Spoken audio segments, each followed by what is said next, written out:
I'm going to have a go at Nigel Slater's potato and smoked mackerel Dauphinoise. Now, I'm on my own, so if I made all of that, I'd be eating it up all week. So I'm going to halve the recipe, but then, because I like variety, I'm going to do it in 2 different individual portion size tins. And I'm going to use smoked mackerel with one for one day, because I know I won't want to eat it twice running. And then in the other one, I'm going to just do the traditional potato dauphinoise with thyme and garlic. So the ingredients are 4 potatoes. Now these are all going manky. You can still use them. Just take off those roots. And I wouldn't normally peel them because there's loads of nutrients in the skin or just under the skin. But I have done with these because they are about to sprout. So 4 sort of good sized potatoes, smoked mackerel, and then garlic, mustard, cream, milk, salt and pepper. Like I said, I've got thyme for one with the garlic, bay leaves, 1 for each. Had those out of the pot.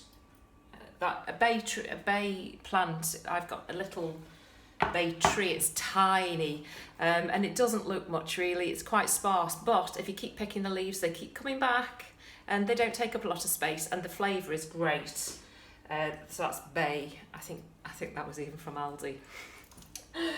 I am not working for Aldi, by the way. I just happen to love that shop, and Lidl.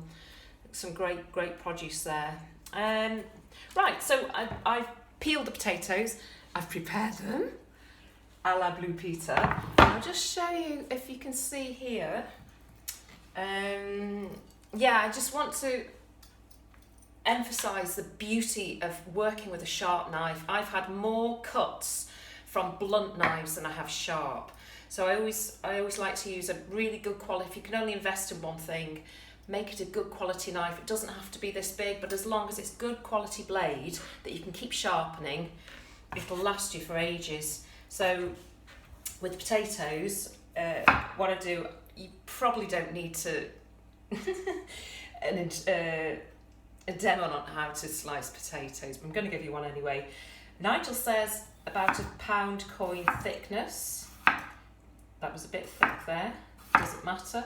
So go along the potato, then when you get so far, makes it easier to turn the potato round and then start at the other end. That's what I do anyway. And it just makes it a bit easier to grab onto. I don't know if you can see me there. It's tricky. Anyway. There we go. And you see with a sharp knife, it just is so much easier, so much quicker. Right, those are the potatoes done. So all we do is layer up the potatoes. Well, I think, yeah, I mean, it's self-explanatory, isn't it? I'm going to save, I know I'm only on my own, but it's still nice to see something pretty come out of the oven. So I'm going to save the best rounds for the top, and then use all the little bitty ones at the bottom. So I'm going to take those out.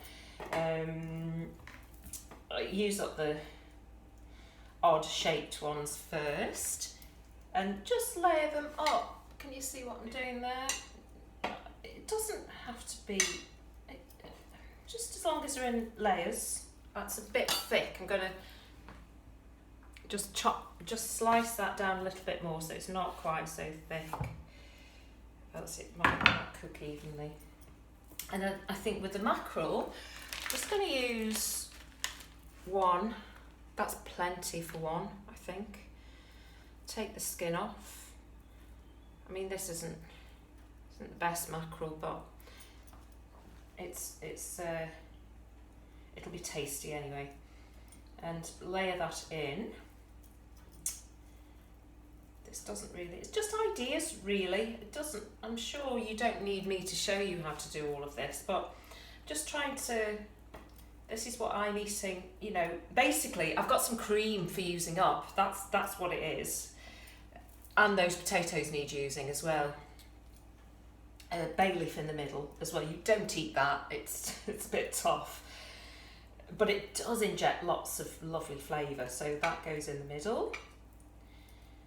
Yeah, what was I saying? Yes, I've got cream. It's on the turn. And I don't really want to waste it. It's double cream.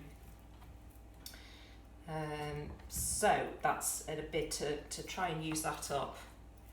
So that doesn't go to waste. Okay, there we go. I'm not going to need as many potatoes, I don't think, in the mackerel one as I am in the... it's like a jigsaw. Right, that's the mackerel. And same with the ordinary one. Again, I'm going in with the smaller bits first. That's a bit thick. I'm going to slice that. Oh. So just make the layers as even as you can. Oh, and layer with thyme. Again, I grew this in the pot outside. If you only need one, mine's lasted for 2 years. You only really need one plant a year, and lasts you all year. And I've always said thyme is such an underrated flavour. Great with chicken. Right, we're going to put a bit in there. Good old-fashioned garden herbs. Oh, the garlic. Scatter that on. Not done this before, so I can't. I'm just going to see how it goes. And it's going to be a garlicky layer in the middle, I think, of this. Right, there we go. That was quick, wasn't it? I suppose I had a head start because I prepared the potatoes. Now for the cream and milk mixture. Now I think he says 500. So basically, 300 for if you're doing for 4, it's 300 ml of double cream, and that's a full pot, and 200 ml of milk, and it's whole milk. Now I've got half a pot of cream. This is a 300 ml pot. There's half of that. So what did I say? Yeah, I'm going to make it up to 300 because I probably need to cover more. So, would it? Just going to get a little bit more milk. See, even when I think I'm prepared, there's always something that's not ready. This is where, you need the glass bowls. So I'm going to make that up to 300 ml. Now, in the smoked mackerel one, there's mustard. But I don't put mustard into just the traditional Dauphinoise. So what I'm going to do is mix the cream and the milk. Then pour that onto just the traditional one, just half of it, if I can manage to do that without it going everywhere.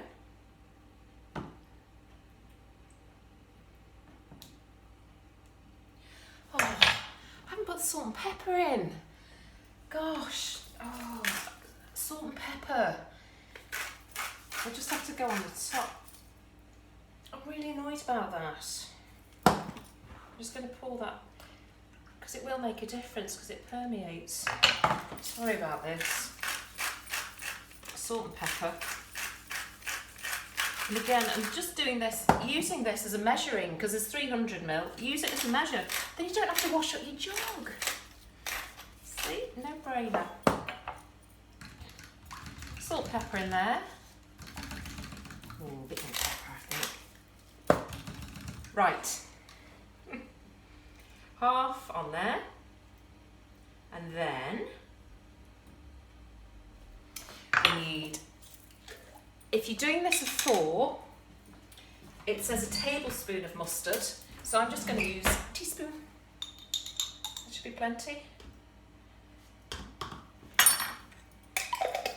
The other tip I was going to tell you as well, if you're cutting onions or garlic, I've got a separate, it's just enough for onions and garlic and strong flavours. Because if you're going to cut that on your breadboard, your sandwich is going to taste of garlic forever. It doesn't wash out. It tastes. It seems to permeate the wood. Right. Did I mix that enough? Do you think? I don't want just one big mouthful of mustard. Let's get that. And it should be whole grain mustard. I haven't got any, so it's going to just have to be Dijon, which is the one I've got. That goes on. Because the other thing, this takes an hour, and I thought if I'm just doing one portion and the oven's on for an hour, it's a lot of energy, isn't it? But equally, I don't want to be eating up this for 4 days. So, looks like there's garlic in that. The oven is preheated to 190 fan, gas mark 5. I would advise putting this onto a baking tray, because when I've done this before it has all bubbled out, so I would put it on a baking tray before it goes into the oven. I'm just going to sprinkle it with black pepper. It looks pretty and it's tasty as well. And now he says an hour for that, but that's for one big portion, so maybe these are only going to take 45 minutes. Maybe I don't think it would take an hour, but I'm going to check and I'll keep you posted. And I'll serve this with salad, and I'm going to use that lemon that I zested yesterday.